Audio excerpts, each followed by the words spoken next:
Hello everyone, I hope you all are doing well. In today's video, I am going to discuss about periodic table.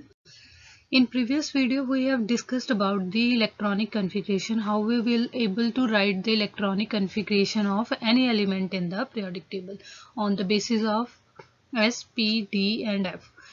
Now, in order to design the periodic table, this electronic configuration really helps us because firstly we have seen this periodic table in which certain elements are in certain groups or certain elements in certain periods. So there is some kind of quality we have in order to jot down these quality in certain row or a certain column. So this quality is on the basis of atomic orbitals.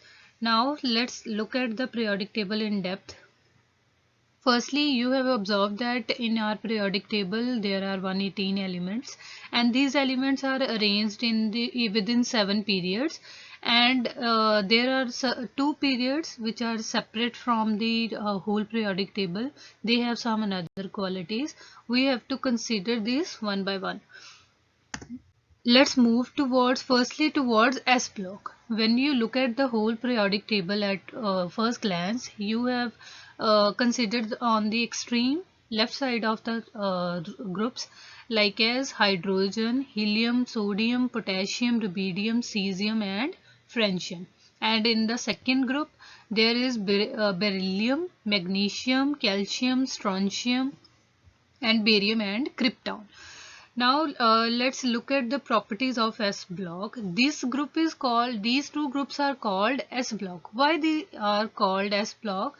That their valence electron, that means last electron of these atomic orbital atoms or elements have been filled in the S orbital. Whenever you write the electronic configuration of these elements, you find the common quality in among all of them is their last electron will be enter in the S orbital. That's why they call S block elements. And another thing, they are also called main group elements. Why they are called main group elements? Because whenever you fill the electronic configuration, you find out that there is only filling of one orbital, deficiency of one orbital, whether it's S or it's P. So in writing this configuration, you always keep in mind that S block and P block both are called main group elements. Elements in column 1 have one valence electron. As we know that why these are just two groups are considered as S block element, why the whole periodic table will not be considered as one, because we know that S orbital is a single degenerate orbital, and single orbital has a capacity of filling of maximum of 2 electrons. That means first group you see hydrogen, lithium, sodium, potassium, rubidium, cesium and francium. There is a electronic filling of S1. That means in last outer electron shell, there will be a deficiency of only one electron, right? So in another group, there is 1s2, 2s2, 3s2, 4s2, 5s2. So there is a in last elect shell there will be addition of 2 electrons in the s orbital. That means s orbital is fully filled. So there are only two groups in under the s block category. As now there are key features, you are able to find out the key features about that. First column is sometimes known as alkali metals. Alkali metals have a deficiency of only one electron and they have plus one. They have always tendency to lose their electron, so that's why they are rigidly always take plus one oxidation state. In the similar way, second column is known as alkaline earth metals. They have a tendency to lose 2 electrons in order to get the nearest noble gas configuration. Why they are losing their electrons? If you can see that in the periodic table, that when lithium lose one electron, lithium's electronic configuration I have already discussed, that is 1s2 2s1. If lithium lose one electron, then it will be able to get the noble gas configuration of helium. That's why they both groups are very much reactive in order to lose their electrons. So S block elements are generally very reactive, and in S block there are majority of elements are metals. That's why they are called alkali metals or alkaline earth metals. We next talk about the P block. Why we call it as P block element? In this P block, the last electron will be enter into the one of the p orbital. That's why we call these elements under the category of P block. These are also called main group elements because they are just show the deficiency in one p orbital. That's why they call as main group elements. And one another thing that as we know that there are three p orbitals, px, py, pz.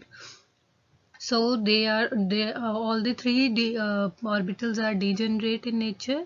So there is a accommodation of maximum 6 electron in 3p orbitals.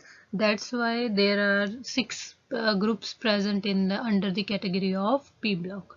These are generally non-metals, and one of the electronic configuration I have mentioned in order to show that the last electron will be entered into the p orbital by considering the example of chlorine, that is 1s2, 2s2, 2p6, 3s2 and 3p5. That means last electron will be entered into the p orbital. That's why chlorine is come under the category of p block. Next group is D block. Why we called it as D block? As we from the previous definition that the last electron will be enter into the D block. That's why we call it as D block elements. They are also called transition elements. Why they are called transition elements? Transition elements, as we observe that S block are on the extreme left side and P block are on the extreme right side of the periodic table. That's why the transition elements, they are S block are metals and P block are non-metals. They are sandwiched in between both these orbitals, S block and P block. That's why they are called transition, because they are show transition from metals to non-metals. That's why D block are called transition elements. For your convenience, I'll just show you the electronic configuration of copper, in which last electron will be entered into the 3d orbital.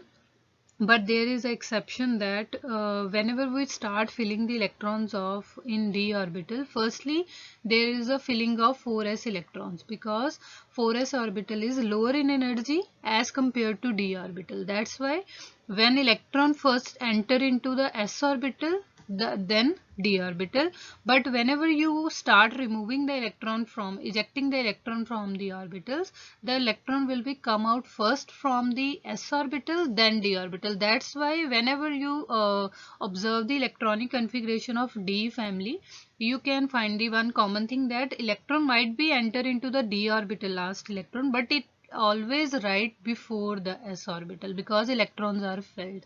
Whenever electrons are filled in d orbital, its energy get lower down. That's why they are come inner side of the s orbital. Clear? Discuss about the f orbital. In f orbital, like as in the same periodic table we have discussed so far, last electron will be entered into the f block. That's why we call this group as f block elements. And as we know that there are 7 orbitals present in f block, so there is a capacity to hold the 14 electrons in each f orbital. So that's why these 14 elements are represented in the periodic table. Why we give them a separate space in the periodic table is the reason behind it, in order to provide the perfect shape to our periodic table. That's why we separate these groups from the rest of the periodic table. And the key features behind this is this f block is sometimes called as inner transition elements. Why we call it as an inner transition? Because here the deficiency of, at a time there will be a deficiency of 3 orbitals, that are 4f, 5d and 6s2, as we discussed in in the example of cerium, that both f and d are incomplete.